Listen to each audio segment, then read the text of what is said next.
Hi guys, so welcome back. So in this video, I'm going to cover a company called Ujjivan Small Finance Bank. ठीक है, अभी Ujjivan small finance bank का अगर देखूँ तो वो 26 स्टेट्स में प्रेजेंट है। उनके अराउंड 750 बैंकिंग आउटलेट मतलब ब्रांचेज ATM जो बोलना है दैट इज अराउंड 753 एंड उनका AUM का साइज है अराउंड 32,000 करोड़। ठीक है, AUM का ग्रोथ कितना है 8% वाई तो मतलब it was they used to grow around 20-25%, वो अभी कम हो गया, it has come down to single digit of 8%, क्योंकि माइक्रो फाइनेंस में सब प्रॉब्लम्स है। कस्टमर ओवर लेवरेज था, सबसे पहले it started with heat wave election, उसके बाद customer over leverage, problems in the delinquencies हो गए थे, एसेट क्वालिटी ख़राब हो रहा है। फिर गार्ड रेल्स जो आए नए नए, एमफिन गार्ड रेल्स क्या बोला उसमें गार्ड रेल्स में कि the customer indebtedness should be less than 2 lakh, less than और इक्वल टू, मतलब एक customer can not borrow money from the एक customer can not borrow money more than 2 lakh and जो बोरो करता है जहाँ से भी बोरो कर रहा है, जो लेंडर कैपिंग होता है वो बोला 4 या 4 से कम ही होना चाहिए।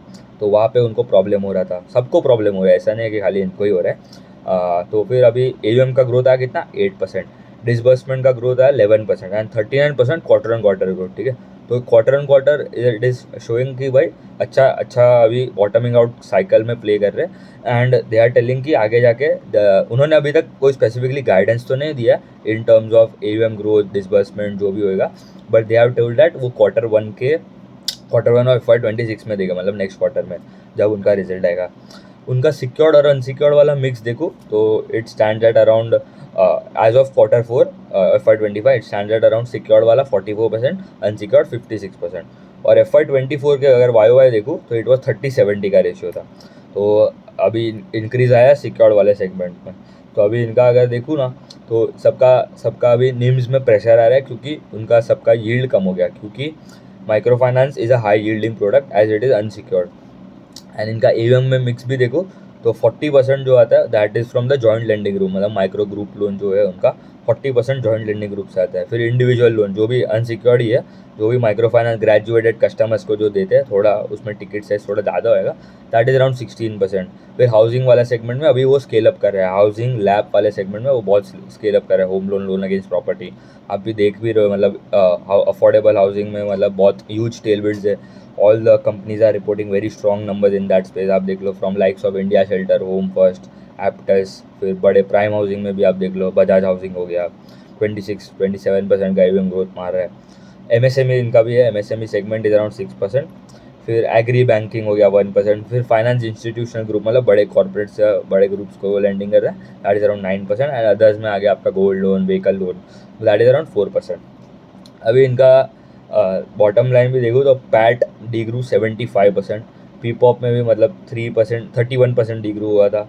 निम्स भी कॉन्ट्रैक्ट हुए थे, 8.3 हो गया last quarter, it was around 8.6, और अगर वाई देखो तो इट वाज 9.4। तो वहाँ पे प्रॉब्लम हो रहा है। डिपॉजिट साइड में, लाइबिलिटी साइड में अगर देखो तो उनका डिपॉजिट का ग्रोथ था अराउंड 20% एंड कासा रेशियो जो था 25.5 था, लास्ट क्वार्टर 25 था। तो लाइबिलिटी साइड में कोई इतना मेजर प्रॉब्लम नहीं है। अभी इनका अभी टॉप स्टेट्स भी देख लो, मतलब कहाँ कहाँ से मेजॉरिटी ऑफ द AUM आता है। They are fairly diversified across 26 states, कोई मतलब मेजॉरिटी एक कॉन्सेंट्रेशन नहीं है एक स्टेट में। तमिलनाडु में अराउंड 14%, कर्नाटका में 13%। तो ये दोनों स्टेट में ना ऑर्डिनेंस बिल पास हुआ है कि but it is not impacting उतना, इनडायरेक्टली इनको थोड़ा इम्पैक्ट हुआ है, बट डायरेक्टली कोई इम्पैक्ट नहीं हुआ, क्योंकि वो वहाँ पे मतलब सुसाइड केसेस और सब बढ़ गए थे। वो जनवरी में आया था इन कर्नाटका आई गेस, या तमिलनाडु, एक स्टेट में आया था मोस्टली, आई गेस कर्नाटका में आया था पहले। तो वहाँ पे क्या हुआ था कि फार्मर्स मतलब ज़्यादा सुसाइड्स एंड सब केसेस बढ़ रहे थे। तो वहाँ के गवर्नमेंट ने एक पास किया ऑर्डिनेंस बिल कि you can not pressurise the customer to pay out the EMI। ठीक है, लोन अब क्योंकि पूरा अनसिक्योर्ड है एंड वहाँ पे भी मतलब 18-20% का इंटरेस्ट चार्ज करते हैं ये बैंक्स, जो स्मॉल फाइनेंस बैंक, दूसरे जो अनसिक्योर्ड जो मनी लेंडर्स जो है कि आप देखो जो रेट मतलब बहुत हाई होता है। तो उन्होंने बोला कि it is not applicable to registered banks, registered groups with the RBI। तो इनको मतलब इनडायरेक्टली थोड़ा प्रॉब्लम हुआ था। क्रेडिट एक्सिस ग्रामीण देखो उनका भी मतलब मेजॉरिटी जो प्रेजेंट है वो कर्नाटका तमिलनाडु में बुक है, तो उनको भी थोड़ा प्रॉब्लम हुआ था वहाँ पे भी। एंड स्टिल इट एग्जिस्ट, मतलब कम हुआ है, इट इज़ ग्रेजुअली इम्प्रूव है, बट थोड़ा स्टिल है ओवरहैंग। फिर वेस्ट बंगाल में around 12%, Maharashtra is around 10%, Gujarat contribute around 8% and UP around 7%। तो ये मतलब मेजॉरिटी जो उनके स्टेट्स है। इनका अभी इम्प्रूवमेंट मेजरली का आया है, उनके जो पार रेशोज हो गए, उनका x bucket collection efficiency it standard around 99.5%। Yield जो रेट पे वो लेंडिंग करता है वो कम हो रहा है, क्योंकि मतलब 17.9% हो गया है। लास्ट क्वार्टर 18.3 था, उसके पहले 19 था, उसके पहले 19.2 था, उसके पहले 19.6 था, ठीक है। तो डायरेक्शन इज कमिंग डाउन, ठीक है। तो वो प्रॉब्लम है। क्यों क्यों नीचे आ रहा है? प्रोडक्ट मिक्स चेंज हो रहा है। क्यों प्रोडक्ट मिक्स चेंज हो रहा है? सिक्योर्ड वाला बढ़ रहा है, अनसिक्योर्ड वाला कम हो रहा है। Unsecured is a high yield, मतलब जो yield is basically the rate के, जो रेट पे वो कस्टमर को चार्ज करता है interest rate. Cost of borrowing, जो रेट पे Ujjivan will borrow money from other banks, other NBFC, वो that standard around 7.6, last quarter था 7.5। तो मतलब स्टेबल ही है, थोड़ा 10-20 बेसिस पॉइंट ऊपर नीचे तो होता है वहाँ पे। तो मेन प्रॉब्लम तो उनके यील्ड में, तो इसलिए उनका निम्स भी देखो, इसलिए it is coming down, spread NIMS जो बोलना है आपको। आर का नंबर देखो, 0.7 था, लास्ट क्वार्टर 1.2 था। ROE was around 5.6, last quarter 7.2 था, उसके पहले इट वॉज अराउंड 16%, उसके पहले 21% गया था, ठीक है। तो direction is coming down still, ठीक है। फिर अगर उनका एसेट क्वालिटी में GNPA देख लो, 2.2 था, लास्ट क्वार्टर 2.7, तो GNPA इट इज़ इम्प्रूव, तो ये अच्छा है। NNPA was around 0.5, last quarter 0.6 था, तो वहाँ पे भी इम्प्रूवमेंट है। क्रेडिट कॉस्ट स्टैंडर्ड अराउंड 2.45 और FY25। अभी पार रेशोज देख ले, तो ये तीनों रेशोज में इंप्रूवमेंट है। पार 0, पार 30, पार 60। क्या होता है PAR? PAR is basically portfolio at risk. उसका मतलब क्या? पार 0, उसका मतलब ऐसे कस्टमर्स जिन्होंने EMI टाइम पे नहीं किया, ठीक है। तो अगर 100 कस्टमर हो गए, मतलब 100 रुपये अगर लेंडिंग किया उन्होंने, तो 5.7 रुपीज़ उनको टाइम पे नहीं आया this quarter. Last quarter that was around 6.6 rupees, ठीक है। ऐसे समझ लो 5.7% है, लास्ट क्वार्टर 6.6 था। फिर पार 30, मतलब 30 days have been passed from the date of EMI, but still अभी उनको वो इंटरेस्ट पेमेंट आया नहीं है, तो दैट वाज 5%, लास्ट क्वार्टर था 5.6%। एंड पार 60 हो गया, 60 डेज मतलब 2 महीना पास हो गया, बट अभी तक पेमेंट नहीं आया, that was around 3.8, last quarter था 4.5। तो डायरेक्शन इंपॉर्टेंट है, ठीक है। नीचे आ रहा है तो that is a good sign. Collection efficiency 99.5% पहुंच गया है। एसेट क्वालिटी GNPA NNPA वो भी इंप्रूव हो रहा है। कॉस्ट टू इनकम ये सबका खराब हुआ है। इनकम का ग्रोथ तो चला ही गया, तो डिनोमिनेटर इफेक्ट भी प्ले करेगा, एंड कॉस्ट बढ़ गया, क्योंकि पहले किसी का भी एक अलग अलग स्पेसिफिक टीम नहीं था फॉर कलेक्शन। जो बंदा उनका जो एम्प्लॉय है, जो that was responsible for disbursement, loan बांटने के लिए एंड कलेक्शन, तो वो बंदा तो मतलब बहुत प्रेशर हो गया था उनको भी। तो क्योंकि कोई पेमेंट्स तो आ नहीं रहे थे, तो उन्होंने स्पेसिफिक नया टीम बैठाया फॉर कलेक्शंस। फिर जो ब्रांचेस भी खोले हुए गए, फिर उनको ट्रेनिंग भी दिया गया एम्प्लॉयज़ को, इसलिए कॉस्ट बढ़ गया। 68% था, लास्ट क्वार्टर 64 था, उसके पहले 60, and it was around 55% in the Q1 YOY देखूँ तो अभी उन्होंने कॉन कॉल में यही बोला है कि गाइडेंस तो हम Q1 में देंगे of FY26, proper guidance. They are aiming कि भाई ROA जो है वो 2% के आसपास हो जाएगा।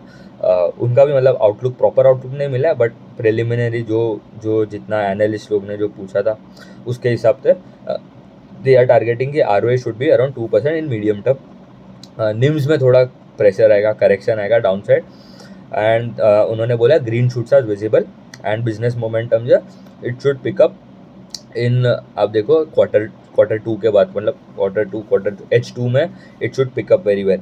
एंड जो रिड्यूसिंग मतलब इंटरेस्ट रेट यील्ड है for MFI mix, but now again they are increasing. अभी रिसेंटली क्या किया था उन्होंने? डिस्काउंट्स दिए थे कस्टमर्स को, ठीक है। मतलब क्या बोल सकते हैं, एंड ऑफ द ईयर जो होता है उसमें जो यील्ड होता है उन्होंने कम किया था, मतलब कम इंटरेस्ट रेट पे दे कैन बोरो मनी, ठीक है। बट अभी वो यील्ड उन्होंने बढ़ा दिया था, एंड अभी RBI has now started to rate cut करने का चालू किया, रेपो रेट कट करना चालू कर दिया। तो that is a good sign कि भाई उनका कॉस्ट ऑफ बोरिंग आगे जाके नीचे आ सकता है। एंड ऑल्सो उन्होंने अभी यूनिवर्सल बैंकिंग के लिए अप्लाई किया इन February, तो वो भी मतलब अभी देखना पड़ेगा। एंड दे आर एक्सपेक्टिंग कि, एंड उन्होंने बोला कि स्ट्रॉन्ग रिकवरी है इन स्पेसिफिकली देखो वेस्ट बंगाल, बिहार, झारखंड, यूपी, ये जो मेन उनके जो बड़े बड़े जो प्रेजेंस जहाँ पे ज़्यादा है, महाराष्ट्र, वहाँ पे they are seeing a strong recovery, Gujarat. तो ठीक है, मतलब ठीक ठाक बैंक है। बेसिकली अगर पूरे स्मॉल फाइनेंस बैंक में देखूँ, सूर्योदय, उज्जीवन, इक्विटास, ईसाफ बैंक, तो that is the worst bank. Utkarsh हो गया, इक्विटास बोला मैंने, एयू हो गया। तो मतलब I think in terms of growth अगर देखो मार्जिन तो सबका कंप्रेस ही होने वाला है, तो ये तो एक प्रॉब्लम है ही, ठीक है। एयू का कम होगा क्योंकि उनका फिक्स बुक ज़्यादा है। फिर सूर्योदय का ग्रोथ अराउंड 30-35% के आसपास, तो it is the only bank जिन्होंने गाइडेंस दिया कि 30-35% के आसपास का ग्रोथ आएगा इन FY26, प्रॉपर गाइडेंस दे दिया उन्होंने। दूसरे सब ने किसी ने मतलब ऐसा क्लैरिटी से गाइडेंस नहीं दिया। अभी उज्जीवन ने बोला Q1 में देंगे, चलो ठीक है। उत्कर्ष ने बोला इन Q1 में देंगे। एयू हैज़ टारगेटेड अराउंड 25% का growth, that is also reasonable, अच्छा है। जना स्मॉल फाइनेंस बैंक 20% के आसपास टारगेट कर रहा है। Capital small finance bank 20% plus का टारगेट कर रहा है। हाँ मतलब सबका मेजरली देखूँ, जो जिसका माइक्रो फाइनेंस में थोड़ा कम था वो they have started to recover. Suryoday started मतलब वेरी वेल रिकवरी आया वहाँ पे उनका भी मेजरली अगर देखूँ तो उनका भी उत्कर्ष जैसा ही हाल है, ठीक है। बट उन्होंने अभी ग्रोथ में गाइडेंस अच्छा दिया है एंड वहाँ पे भी इम्प्रूवमेंट आ रहा है क्योंकि उन्होंने वो इंश्योरेंस लिया था, CGFMU स्कीम लिया था, जो क्रेडिट गारंटी स्कीम होता है, जो इंश्योरेंस होता है फॉर माइक्रो फाइनेंस किया गया। प्रीमियम वहाँ पे वो पे कर रहे थे एंड किसी ने मतलब उतना पेमेंट अभी मतलब किसी ने दूसरे सब ने क्या बोल सकते हैं वहाँ पे अप्लाई नहीं किया था फॉर द CGFMU स्कीम, ठीक है। तो वो 2023 के आसपास ही अप्लाई करने चाहते, तो that was a good move by the management of Suryoday. हाँ मतलब यही है हाल in the micro finance space.